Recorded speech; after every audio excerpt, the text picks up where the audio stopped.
Could you imagine if a male UFC fighter was like about to cry talking about a loss that he had, about making excuses and how hard it is about getting punched in the face? Could you imagine if that happened? Female fighter Ronda Rousey, who has admitted before that her boyfriend at the time could easily beat her up and he's not even a fighter just because he's a man. But now there's this video of her being absolutely delusional, and it's the exact same type of gross, ego-driven disconnection from reality that's caused by the need of feminism to be triggered at objective frameworks, also known as truth. I couldn't because, well, first I felt like I had to come back for another fight because First, you're going to hear the excuses for why she lost, which men tend to almost never do after a fight. Fighting is very primal, and men understand that there is no argument to be had after a fight, pretty much. I felt like I owed it to the fans, right? And this is also the reason why women shouldn't be professional fighters. Debating, arguing, making excuses afterwards, terrible.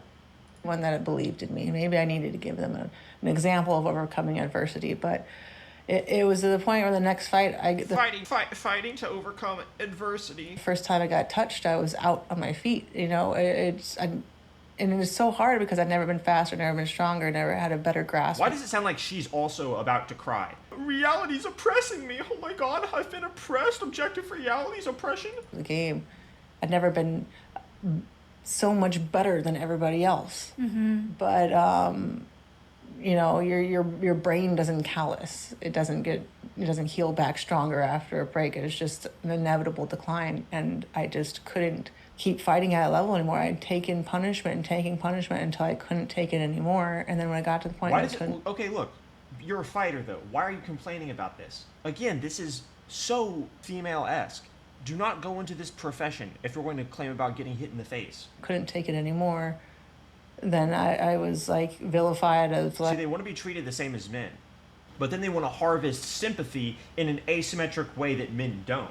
This is the lie of feminism. Feminism tells women they are psychologically and physically identical to men, and if they deny that, or they entertain the fact or the reality that they are different than men, they're giving into the patriarchy. Oh, that's oppression. You're acknowledging an objective framework that would hold us accountable and disintegrate our ideology and all of its presuppositions? No, that's intolerable. We must just say that reality doesn't exist. Men and women are the same. But then, because biology, of course, trumps their ideology, they end up making videos like this. Could you imagine if a male UFC fighter was like about to cry talking about a loss that he had, about making excuses and how hard it is about getting punched in the face? Could you imagine if that happened? Oh, it's so hard getting punched in the face. Excuses. He'd be laughed off the planet. Like, oh, she was all hype and she was just lucky, and she, you know, and people making all these judgments about me in a fight where I was literally, my first loss, I was not, like, my mouth guard was bad. I literally came into that fight concussed from slipping down some stairs already after all of these years. Bro, male UFC champions have gone into the octagon with broken wrists, with fractured hands, gotten bone fractures mid-fight and continued fighting, and they still don't make excuses. Oh, my mouth guard was out of place.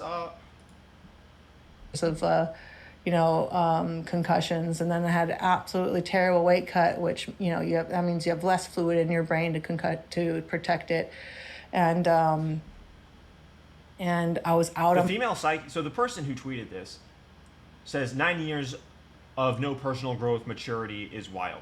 It's completely correct, but this is actually exactly in keeping with the female psyche. If you notice, women almost never apologize for mistakes. Taking accountability is like kryptonite to a woman that is told she's a boss queen and that reality is oppressive. Literally a fighter, one of the professions that you would expect you'd have to take accountability, because the consequences of not taking accountability for mistakes is getting injured.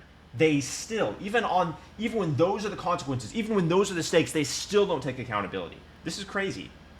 You are seeing manifested in front of you female nature. And I know this is going to get censored on YouTube, but I'm going to put it on X as well, because people should see this. Feminism is a lie. Men and women are not the same. My feet for the entire fight, I was just trying to make it look like I wasn't hurt, but I wasn't there cognitively. I couldn't think as fast. I couldn't judge distance and just couldn't think. I couldn't move fast. I couldn't judge distance.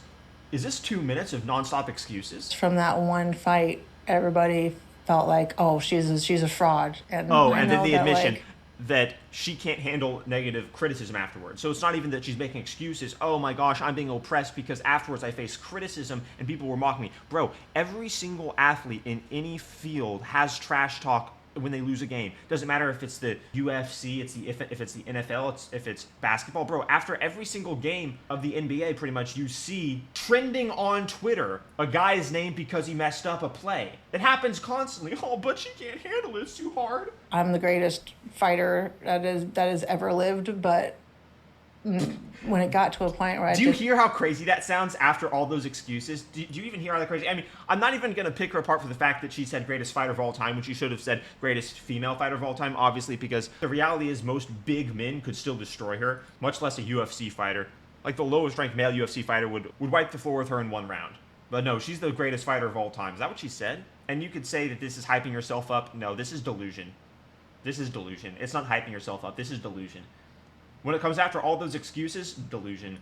I'm the greatest fighter that has ever lived, but when it got to a point where I'd just taken so much neurological damage that I couldn't take it anymore, suddenly everything that I accomplished meant nothing. And so then after that second fight, sports is when people make excuses for losing. They will go after you so hard, and it's because it's being a bad loser. It's being a bad sport. If you lose, you lose. Come back better next time. In competition, somebody loses, somebody wins. Be gracious either way. This is what fathers teach their sons when they're going on to play Little League or, Pee-wee soccer or whatever. This is ingrained in us. But women, oh no, excuses. It was hard. I couldn't move. Neurological damage. I can't see properly. I couldn't anticipate on my mouth guard. The weather was my boyfriend broke up with me. This is definitely getting censored on YouTube. And I saw how all these people that was coming back to fight for had suddenly turned against me. All of my appreciation for them turned into resentment. And I just didn't want to. Wow, so then she ends the video with saying, I'm the greatest of all time. I resent my fans. Oh, it's so funny. This is perfect. This is good stuff. So, yeah, women should not be police officers. They should not be UFC fighters. When they try to do either, they fail miserably and end up like this. Or worse yet, end up hiding, cowering for 2 minutes while an active shooting is going on and not doing anything to protect people.